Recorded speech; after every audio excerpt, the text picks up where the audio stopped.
Aloha nui.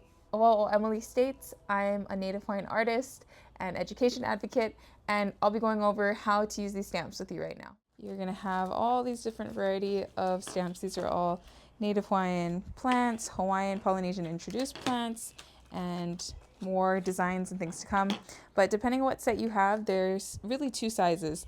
If you have a set of stamps, these are the different sizes that you're going to see. They correspond well with this smaller acrylic block backing. And then if you have the bigger sizes, as you can see over here, these are going to correspond well with the medium acrylic block. And so all you're going to do when you're ready to start stamping, well, first of all, familiarize yourself with these different Hawaiian plants and ferns and flowers. You can learn their names. You can even learn how to pronounce them if you scan here. And then you can learn a little bit about each of them. So if you're doing this for your classroom or for the community, then I would suggest to have this out so people can learn as they stamp, or also learning them and sharing them with the people who are participating in your event. So let's say I want to stamp with this Pe'ahi fern. What you're going to do is you're going to peel off the backing, and this is the same for all of the stamps. Move them out the way. And then you're going to get your acrylic backing, and you're going to go ahead and place it just like that in the center. I mean, it doesn't really have to be in the center, but that makes the most sense. You can also use the larger one to do this, and if you do so, you can put 2 small stamps or even 3. Maybe you want a pua and a lau and a fern, but I'll just show you how it's done with the smaller backing. Once you place it on top of that, I'm going to grab some scratch paper and of course some ink. You can use any kind of ink. You can even, I've done it where I've brushed watercolor paint on top and stamped. That works as well. But once you have the backing on, then it just acts as a regular stamp. So you just turn it upside down. Oh. Then go ahead and lightly press. You want to make sure you get ink on the whole stamp, but you don't oversaturate it. But that's why you have scratch paper, so you can go ahead and give it a try. See? Lovely. So let's go ahead and let me show you what it might look like if I were to push way too hard and maybe ink it up too much. Okay, so you can kind of see a little bit. This one had too much ink on it and it sort of bled on the edges, whereas this one was just right and it had a really clean press. Now let's also see what it might look like if you don't have enough. So if I were to go straight from that one and stamp again, then there's a very faint stamp. So all of them are fine, just different outcomes depending on how much ink is on your stamp. Another thing to note when you're stamping is when you're putting pressure down. So if I go ahead and stamp this here, if I'm putting pressure down and at the same time I'm like moving my hand a lot and the paper, when I lift it up, it's gonna look like you're seeing doubles. So that's another thing to note is when you're ready to stamp, or if you're helping kamali'i stamp or kupuna maybe, just make sure they go straight down to wherever they want it.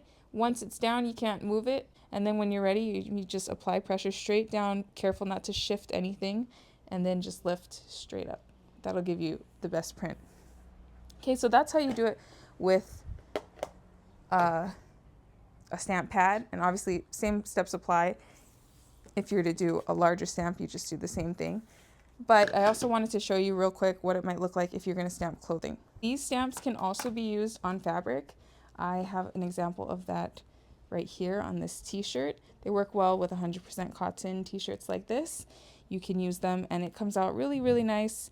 It's just a slightly different process. They do have ink pads that are fabric. So if you get those kinds, then it's just what I showed you before, only on a t-shirt. But if not, here's another method. You can use fabric screen printing ink paint and a inking plate and one of these rollers. You just put a little bit of this ink on your inking plate and then you're gonna roll this out. And when I'm rolling, I'm also lifting up. You don't want to just roll back and forth because then the ink's just going to stay in the same place.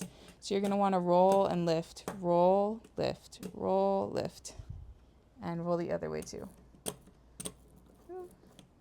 Okay.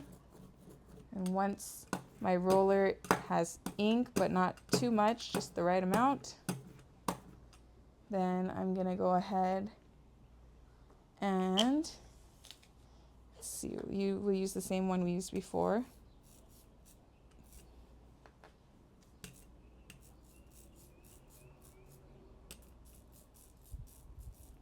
Just carefully putting it on. I don't want to get it too saturated with the paint, because then it'll have a junk transfer.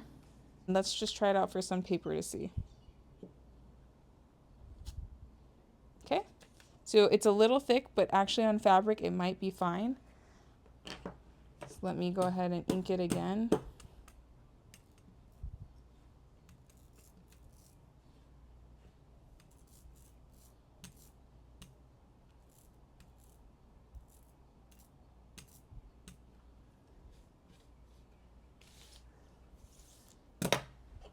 Maybe I want to put it up here. You just lay out your shirt flat or bag or whatever item it is. Oops, that's junk. I just got a whole bunch of paint there. Okay, I'm gonna have to wash that off after.